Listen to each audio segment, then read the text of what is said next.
Buenos días, estudiantes. El tema a desarrollar es taxonomía. La taxonomía es la ciencia que estudia la clasificación. Es el arte de ordenar según sus características. Primero vamos a ver parte de la historia de cómo surge la taxonomía. Esta forma de ordenar, de clasificar. Hay diferentes formas de ordenar. Yo puedo ordenar por orden de tamaño, por los colores, de repente por el número de patas, o alguna característica externa o interna de los seres vivos. Recordemos que en el planeta convivimos con muchos seres vivos diferentes a nosotros, no somos los únicos seres vivos. Hay aves, mamíferos, insectos, bacterias, hongos, protozoarios. Entonces vamos a ver los iniciadores de la clasificación, cómo empezaron a ordenar a los seres vivos.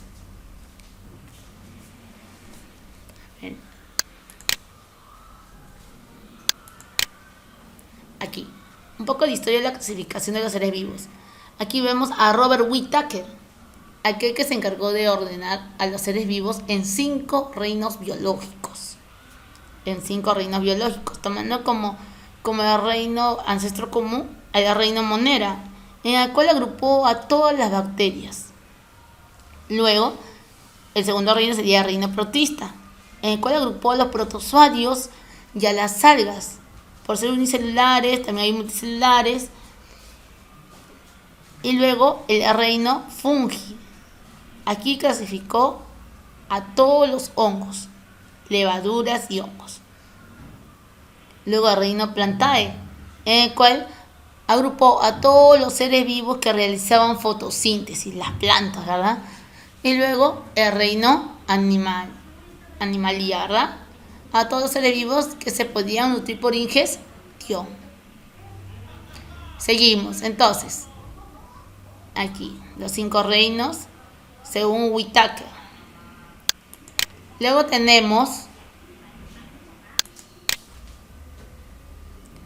aquí tenemos la clasificación de Whittaker. Acá tenemos los 5 reinos, que les iba explicando hace un ratito, ¿verdad? Y hay 2 dominios, el procariota y el eucariota, aquellos seres vivos que tenían las células sin envoltura nuclear y las células que tenían el núcleo con envoltura nuclear.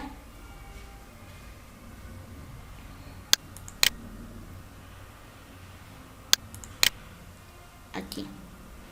En el año 1969, Robert Whittaker propuso la clasificación de estos 5 reinos. Según estas características, el tipo de célula, el tipo de nutrición, el nivel de organización, y como ejemplos tenemos estos de aquí. El tipo de célula. Los de reino Monera tenían célula procarionte, mientras que los otros 4 reinos, miren, tenían células eucariontes. Una célula eucariota se caracteriza por tener el núcleo con envoltura nuclear. El tipo de nutrición. Los organismos de reino Monera tenían células autótrofas y heterótrofas. Los protistas, igual, autótrofas y heterótrofas.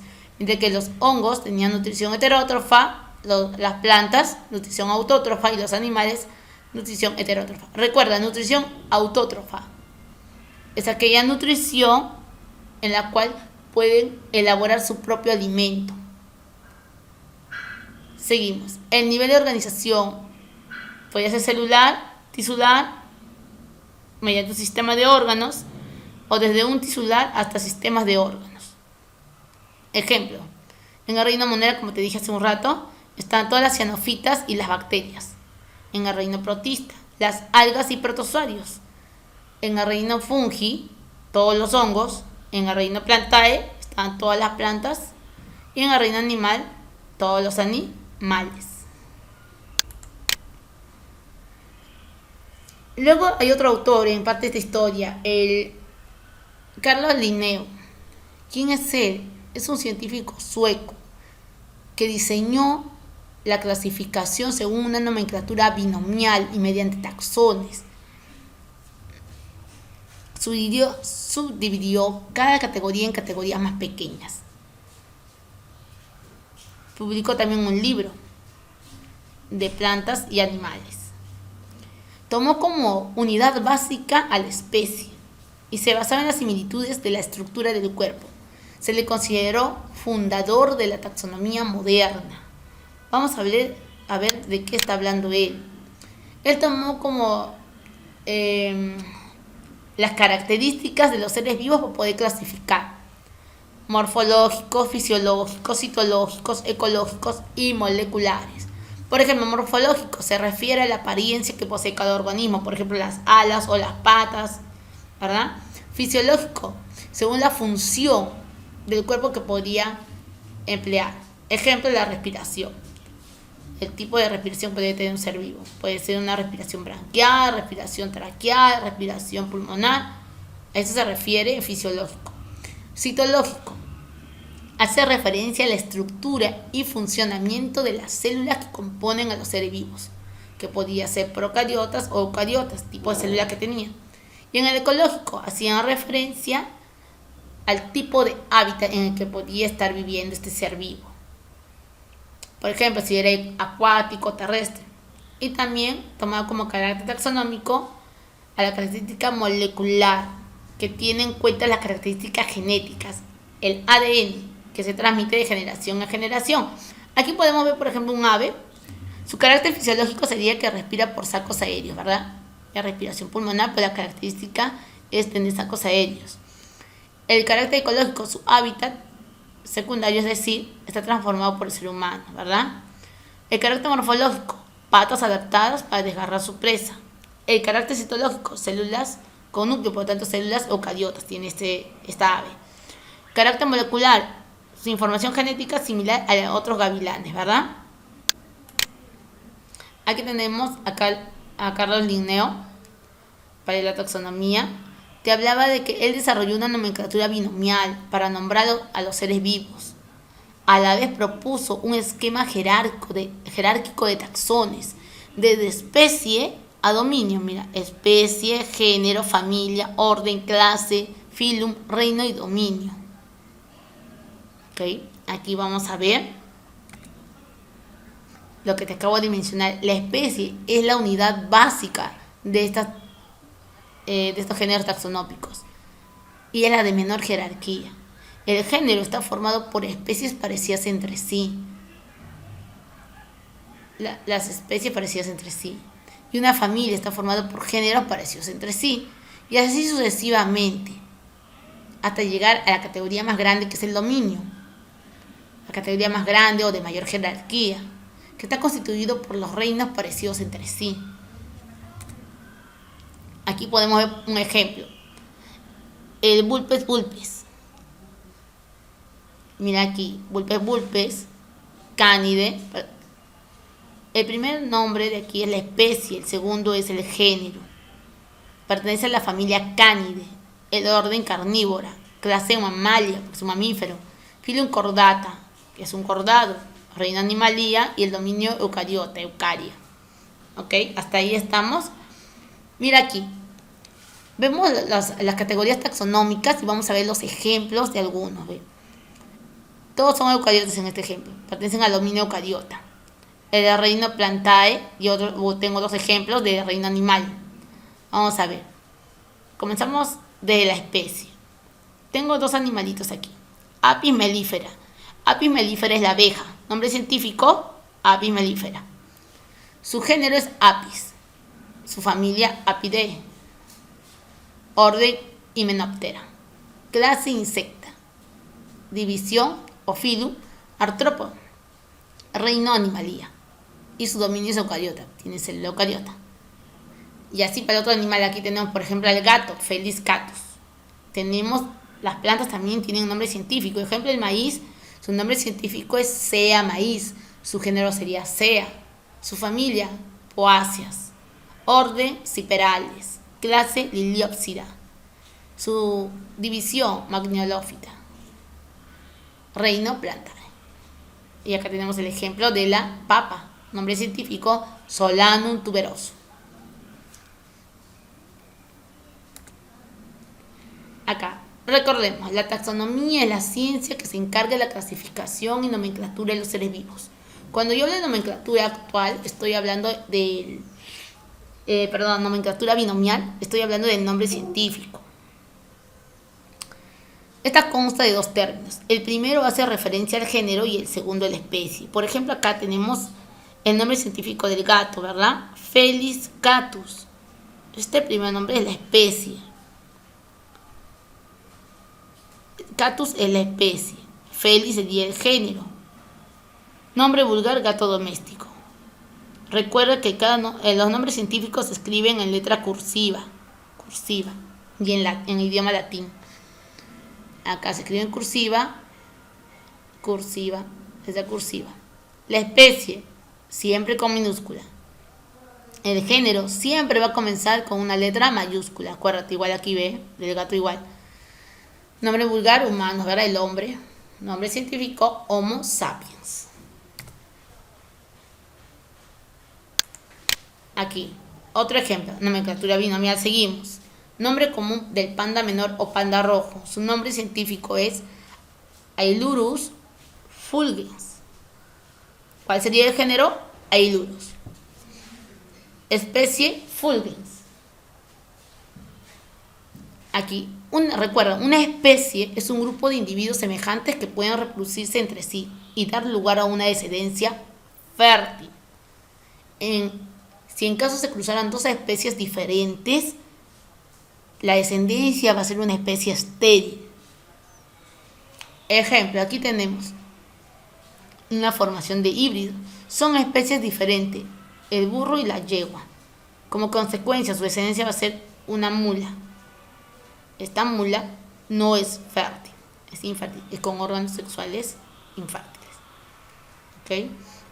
Recuerda, el dimorfismo sexual siempre hay. Macho se diferencia de la hembra. Dimorfismo sexual es la diferencia que hay entre macho y hembra de la misma especie.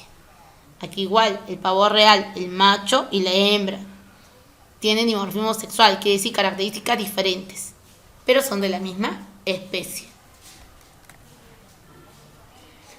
Bueno, biotaxia animal. Estudia la morfología y clasificación de los animales.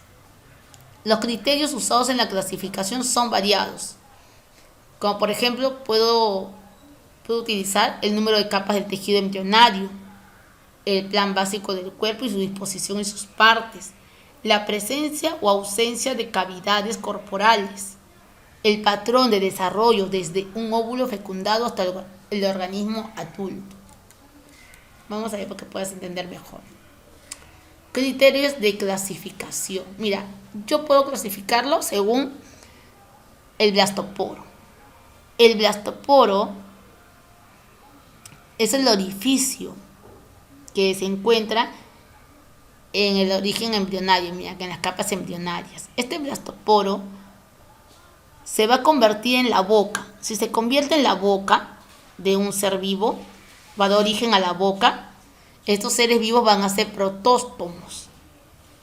Si en caso este blastoporo va a dar origen al ano,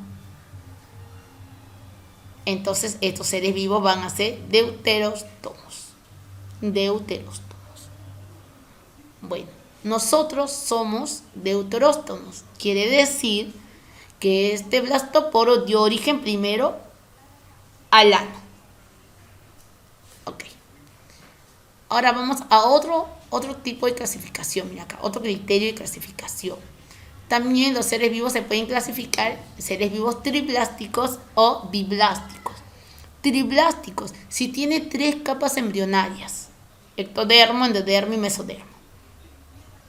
Seres vivos diblásticos, aquellos que tienen solamente 2 capas embrionarias: ectodermo y endodermo. También otro criterio de clasificación es por su simetría. Pueden no tener simetría como las esponjas de mar, o pueden tener simetría radial como la estrella de mar, el erizo de mar, y puede tener simetría bilateral si este ser vivo tiene lado derecho e izquierda iguales. Nosotros, por ejemplo, tenemos simetría bilateral. Podemos hacer una línea imaginaria en medio y vamos a obtener un lado derecho y un lado izquierdo. También se puede clasificar a los seres vivos según la presencia o no del celoma. Si tienen celoma, son celomados. Tienen un falso celoma, pseudocelomado. Y si no tienen celoma, acelomados. Acelomados quiere decir que no existe cavidad entre el ectodermo y el mesodermo. Aquí existe cavidad rodeada por mesodermo y endodermo. Entonces es un falso celoma, pseudocelomados estos seres vivos. Aquí existe una cavidad rodeada por mesodermo. Entonces estos seres vivos son celomados. Vamos a ver aquí. Aquí tenemos los seres vivos celomados. Son celomados, tienen celoma todos los animales protostomados y deuterostomados. ¿Quiénes son protostomados? Los anélidos, los artrópodos, los moluscos. Anélidos son los gusanos con el cuerpo anillado, ¿verdad?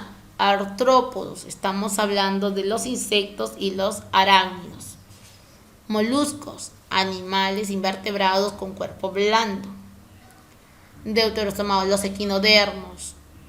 Equino viene de púas, ¿verdad? Dermo, piel con espinas, con púas. Estrellas de mar, erizos de mar, ¿verdad? Y los cordados, todos los animales que tienen notocorda, columna vertebral. Entonces, hoy día hemos aprendido desde la taxonomía hasta biotaxia animal. Aquí hemos mencionado las características y los nombres científicos también. Vamos a ir a los nombres científicos aquí. Te he mencionado algunos nombres científicos como de la abeja, nombre común abeja, nombre científico apimelífera. Pero estos 4 ejemplos no son los únicos. Por ejemplo, tenemos al gallito de las rocas. Su nombre científico es Rupícula peruviana. ¿Por qué te lo menciono? Porque Rupícula peruviana, su nombre común es gallito de las rocas. Es el ave que representa al Perú. Ave representativa del Perú. También tenemos la flor que representa al Perú, la cantuta, nombre común. Nombre científico, Cantua buxifolia. Tenemos el nombre también de la papaquí, Solanum tuberoso, nombre científico, ¿verdad? Recuerda que el nombre científico del hombre es Homo sapiens. El oso polar, Ursus maritimus.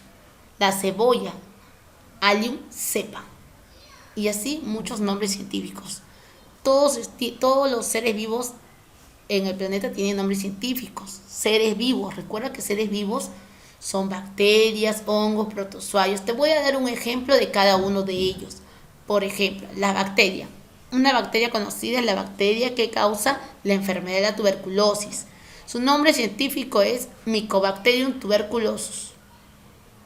Nombre científico de un protozoario, por ejemplo. A ver, puede ser Entamoeba